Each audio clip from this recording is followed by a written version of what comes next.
Hi guys, welcome back to my channel learn with G. இன்றைக்கி வந்து என்ன புதுசாக ஒரு டாபிக் அப்படின்னு பார்த்தீங்கன்னா, ஆல்ரெடி நம்ம பார்த்துட்ருக்கோம். ப்ரீவியஸ் இயர் கொஸ்டின்ஸ் வந்து ஆல்ரெடி நம்ம வந்து பார்த்துட்ருக்கோம்ல. ப்ரீவியஸ் இயர் கொஸ்டின்ஸ் பார்த்துட்ருக்கோம். அதில் வந்து 150 வரை போன வீடியோவில் வந்து சொல்லியிருந்தோம்ல. இப்போ 151 அதுலேருந்து ஸ்டார்ட் பண்ணலாம். வாங்க என்னென்னு பார்த்துடலாம். இதுக்கு முன்னே உள்ள வீடியோ வந்து நீங்கள் பார்க்கணுன்னு நினச்சிங்க அப்படின்னா கண்டிப்பாக சேனலில் வந்து தனியாக இதுக்குன்னே ஒரு பிளேலிஸ்ட் இருக்குது, செக் பண்ணி பாருங்கள். வள்ளுவன் செய்த திருக்குறளை நன்கு கற்றுணர்ந்தோர் உள்ளுவரும் மனுவாதி நூல்களை என்று திருக்குறளை புகழ்ந்துரைத்தவர் யார் அப்படின்னா சுந்தரம் பிள்ளை. சரியா? அதுக்கப்புறம் ஞாலம் கருதினும் கைகூடும் மேற்கூறிய திருக்குறளின்படி ஒருவர் உலகம் முழுவதையும் கைப்பற்ற கருதினாலும் அவர் எந்த இரண்டை அறிந்து செயல்பட வேண்டும் அப்படின்ட்டு, அதாவது ஞாலம் கருதினும் கைகூடும் அப்படின்ட்டு ஒரு திருக்குறளில் இருக்குது. சரியா? அந்த திருக்குறள்லேருந்து ஒருவர் உலகம் முழுவதையும் கைப்பற்ற கருதினாலும் அவர் எந்த இரண்டை அறிஞ்சு வந்து செயல்படணும் அப்படின்னு கேட்டிருக்காங்க. காலமும் இடத்தையும் பொறுத்து தான் நம்ம ஒரு புதுசாக ஒரு விஷயம் ஸ்டார்ட் பண்ணுறோம் அப்படின்னா காலம் இடம் எல்லாத்தையும் பார்த்து தான் ஸ்டார்ட் பண்ணணும். அதை தான் இதில் சொல்லியிருக்காங்க. சரியா? காலமும் இடமும். அதுக்கப்புறம் ஒரு மேத்தமெட்டிக்ஸ். சரியா? ஒரு மேக்ஸ் கொஸ்டின் இருக்குது. மேக்ஸ் வந்து எப்படி இருக்குது அப்படின்னு பார்த்தலாம். கித்தானை கொண்டு 700 சென்டிமீட்டர் ஆரமும் 24 மீட்டர் உயரமும் உடைய ஒரு கூம்பு வடிவ கூடாரம் உருவாக்கப்படுகிறது. சரியா? ஒரு கூம்பு வடிவ கூடாரம் வந்து உருவாக்கப்படுகிறது. செவ்வக கித்தானின் அகலம் 4 மீட்டர் எனில் அதன் நீளம் காண்க அப்படின்னு கொடுத்துருக்காங்க. சரியா? ஆன்சர் என்ன அப்படின்னா 137.5 மீட்டர் 137.5 மீட்டர் அப்படின்னு கொடுத்துருக்காங்க. அதுக்கப்புறம் 154 என்ன அப்படின்னா அடுத்த எண்ணை காண்க அப்படின்னு கொடுத்துருக்காங்க. அடுத்த எண்ணை காண்க 1 2 6 24 120ன்னு கொடுத்துருக்காங்க. இங்கே வந்து என்ன கொடுத்துருக்காங்க அப்படின்னா இது வந்து ஆக்சுவலாக இந்த கொஸ்டின் எப்படி சால்வ் பண்ணணும் அப்படின்னு பார்த்தீங்க அப்படின்னா 1 இருக்கா, ஃபஸ்ட் நம்பர் 1 இருக்குது. First number 1 × 2 = 2. அடுத்த நம்பர் வந்துருச்சு. சரியா? இப்போ அதுதான் நெக்ஸ்ட் நம்பர் 2 × 3. இங்கே 2 3 4 அப்படின்ட்டு ஆகிக்கிட்டு இருக்கு. 2 × 3 6 ஆயிடுச்சு. இந்த நம்பர் 6 × 3 எத்தனை அப்படின்னா 24. அப்போது 24 × 5 = 120 வரும். இப்போது 120க்கு அடுத்து உள்ள நம்பர் தான் பார்க்கணும். அப்போது 120 இங்கே 5 வரை போட்டிருக்கோமா, அப்போது இதில் 6. 120 × 6 720. ஓகேவா? இந்த மாதிரி சால்வ் பண்ணணும். சரியா? அதாவது இங்கே ×1 இங்கே ×3 2 ×4 ×5 ×6 ஆன்சர் கிடச்சிரும். ஓகேவா?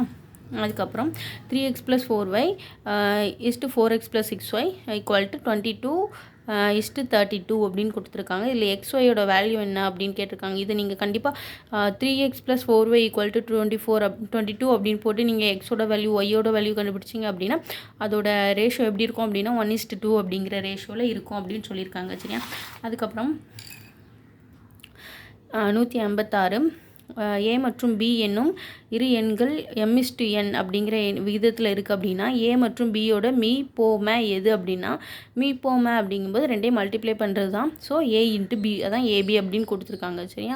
அதுக்கப்புறம் 157வது என்னென்னா 1855 மேற்கு வங்காள மாநிலத்தில் உள்ள டேஷ் என்னும் ஊரில் நவீனமயமாக்கப்பட்ட சணல் தொழிற்சாலை முதல் முறையாக உருவாக்கப்பட்டது அப்படின்னா ரிஷ்ரா அப்படிங்கிற இதெல்லாம் முதல் சணல் தொழிற்சாலை உருவாக்கப்பட்டது. அப்புறம் 158வது என்ன அப்படின்னா கீழே கொடுக்கப்பட்டுள்ள எந்த கல்வெட்டு குறிப்புகளில் மெசபடோமியாவிற்கும் ஹரப்பாவுக்கும் இடையே வணிக தொடர்பு இருக்குது அப்படின்னு குறிப்பிடுகிறது அப்படின்னு கேட்டிருக்காங்க. எந்த கல்வெட்டு குறிப்பு அப்படின்னா கியூனிஃபார்ம் கல்வெட்டு குறிப்பில் தான் மெசபடோமியாவிற்கும் ஹரப்பாவுக்கும் இடையே வணிக தொடர்பு இருக்குது அப்படின்னு குறிப்பிடப்படுகிறது. சரியா? அதுக்கப்புறம் 159 பிறப்பினால் எல்லா உயிர்களும் சமம் என கருதும் வள்ளுவர் எதன் வழி அவற்றை வேறுபடுத்துகிறார் அப்படின்னு சொல்லியிருக்காங்க. தொழில் வழியாக அதை வந்து வேறுபடுத்துகிறார். அதுக்கப்புறம் அக்சாய் மற்றும் சீனாவிற்கு இடையே சர்ச்சைக்குரிய பகுதியாக என்னது இருக்குது அப்படின்னா இந்தியா. சரியா? அதாவது அக்சைஸின் டேஷ் மற்றும் சரியா, அக்சைஸின் டேஷ் மற்றும் சீனாவிற்குரிய சரியா இந்தியாவுக்கு இடையே தான் சர்ச்சைக்குரிய பகுதியாக இருக்குது. இரு எண்களின் மீப்போவை என்ன அப்படின்னா 11. இவற்றின் மீச்சியமாக கொடுத்துருக்காங்க. ரெண்டோட நம்பரில் ஒரு நம்பர் 77 அப்படின்னா இன்னொரு நம்பர் என்ன அப்படின்னு கேட்டிருக்காங்க. அதாவது மீப்போவை கொடுத்துட்டாங்க, மீச்சியமாக கொடுத்துட்டாங்க, ஒரு நம்பர் கொடுத்துட்டாங்க. அப்போ இன்னொரு நம்பர் கொடுக்கும். இதை நீங்கள் சால்வ் பண்ணி பார்த்தீங்க அப்படின்னா ஆன்சர் வந்து 99 கிடைக்கும் சரியா.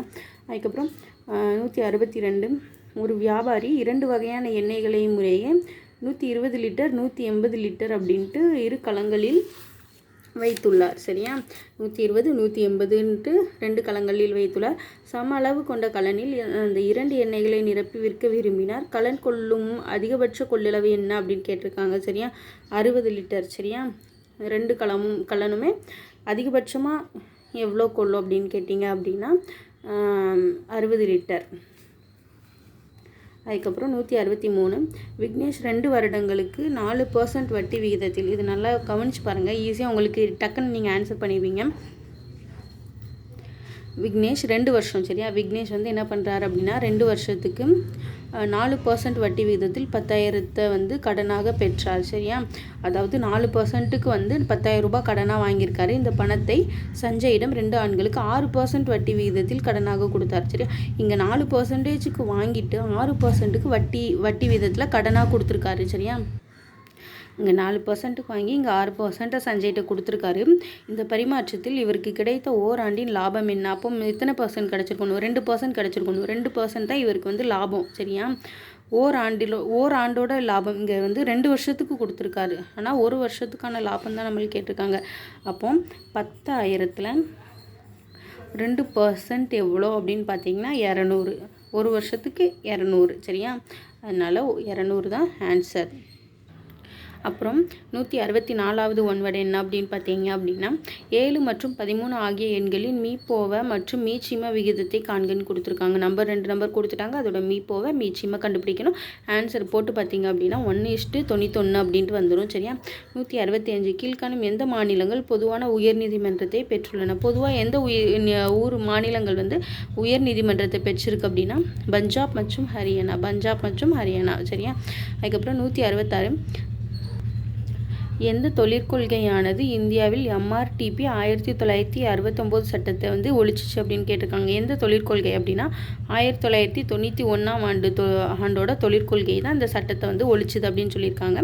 167வது கொஸ்டின் என்ன அப்படின்னா உழவர் கடன் அட்டை, அதாவது KCC, உழவர் கடன் அட்டை அப்படின்னா KCC 1998 வந்து யாரால் தொடங்கப்பட்டது? எந்த பேங்க்கு, ஏதோ ஒரு நிறுவனம் இருக்கலாம், எதால் தொடங்கப்பட்டது அப்படின்னா நபார்ட் பேங்க் அப்படின்ட்டு NABARD நபார்ட் பேங்க் அப்படின்னு சொல்கிறாங்க சரி, நபார்டு வங்கி. அதுக்கப்புறம் 168 அப்படின்னா அகத்தின் இருளை போக்கும் விளக்காக வள்ளுவர் எதனை கூறுகின்றார்? பொய்யா விளக்கு சரியா. வள்ளுவர் வந்து எதை கூறினா பொய்யா விளக்க கூறுறாரு. தமிழ்நாட்டில் இரத்த சோகை முகபாரத் திட்டம் எந்த வருஷம் தொடங்கப்பட்டது? 2018. 170வது ஒன்வர்டு என்னன்னு பார்த்தீங்கன்னா ஜப்பான் பன்னாட்டு கூட்டுறவு முகமை நிதி உதவியுடன் செயல்படும் தமிழ்நாட்டு நகர்ப்புற சுகாதார திட்டத்தின் செயலாக்க காலம் எத்தனை வருஷம் அப்படின்னு கேட்டிருக்காங்க சரியா. 7 வருடங்கள் சரியா.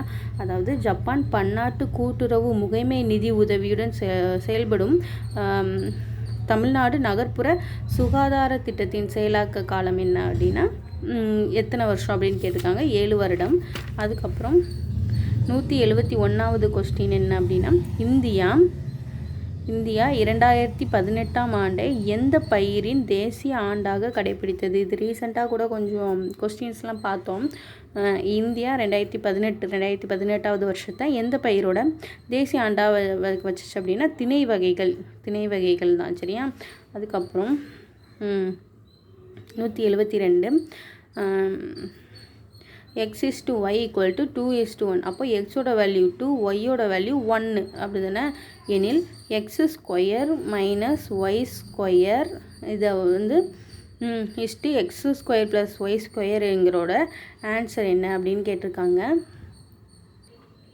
ஆக்சுவலாக இதில் என்ன அப்படின்னா எக்ஸோட வேல்யூ கொடுத்துட்டாங்க, ஒய்யோட வேல்யூ கொடுத்துட்டாங்க. அப்போ இந்த இந்த இந்த இதில் வந்து அப்ளை பண்ணி பார்த்தா நம்மளுக்கு ஆன்சர் கிடச்சிரும். அப்படி தானே? எக்ஸ் வந்து எத்தனைனா 2, எக்ஸ் ஸ்கொயர்னு 4. சரியா? அப்போது 4 இங்கே மைனஸ் இருக்குது, ஒய் ஸ்கொயர் வந்து 1 தான் இருக்குது. அப்போது ஒய்யை வந்து 1 ஸ்கொயர் பண்ணால் 1 தான் answer. So 4 - 1 is to X square என்ன 4ன்னு பார்த்தோம், ப்ளஸ் இருக்குது இங்கே, ஒய் ஸ்கொயர் 1. சரியா? அப்போ 4 - 1 3, 4 + 1 5, அதான் 3:5. சரியா? 3:5 தான் ஆன்சர். அதை தான் இங்கே கொடுத்துருக்காங்க. ஓகேவா? அதுக்கப்புறம் 173 என்னென்னா, குமரன் 20% தள்ளுபடியுடன் ஒரு ரெயின் கோட்டை வாங்கி ரூபாய் 25 வந்து சேமித்தார் எனில் ரெயின் கோட்டோட அதாவது ரெயின் கோட்டின் அசல் விலை என்ன அப்படின்னு கேட்டிருக்காங்க. சரியா? இப்போது ரூபாய் 125 தான் ஆன்சர். நீங்கள் கீழே ஆப்ஷன்ஸ் பார்த்துக்கோங்க.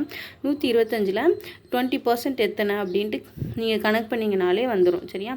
இப்போது இதில் வந்து ஆமாம், 125ல் 20%, அதாவது 20% என்ன அப்படின்னா 25 ரூபா. ஸோ அதை வந்து சேமித்தாருங்கும்போது இப்படி நீங்கள் கண்டுபிடிச்சிங்க அப்படின்னா ஆப்ஷனில் எது கரெக்டான ஆன்சர் உங்களுக்கு தெரியும், சூஸ் பண்ணிக்கலாம். ஆன்சர் என்ன அப்படின்னா 125 ரூபாய். சரியா? அப்புறம்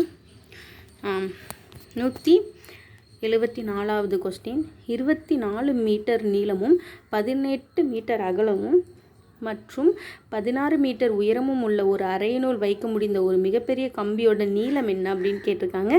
இது ஆன்சர் என்ன அப்படின்னு பார்த்தீங்கன்னா 34 மீட்டர். அதுக்கப்புறம் 175வது கொஸ்டின் என்னென்னா, தண்டவாளங்களில் யானை விபத்துக்களை தடுக்க இந்திய ரயில்வே டேஸ் என்ற அதிநவீன ஏஐ தொழில்நுட்பத்துடன் இயங்கும் முறையை அறிமுகப்படுத்தியுள்ளது. அது என்ன திட்டம் அப்படின்னு கேட்டிருக்காங்க. கஜ்ராஜ் சுரஷா யானை வந்து தண்டவாளங்களில் வந்து யானை விபத்துக்களை வந்து தடுக்கணுங்கிறதுக்காக இந்திய ரயில்வே வந்து ஏஐ தொழில்நுட்பத்தை கொண்டு வந்திருக்கு. அந்த திட்டத்தோட பேர் என்ன அப்படின்னா கஜ்ராஜ் சுரஷா. சரியா?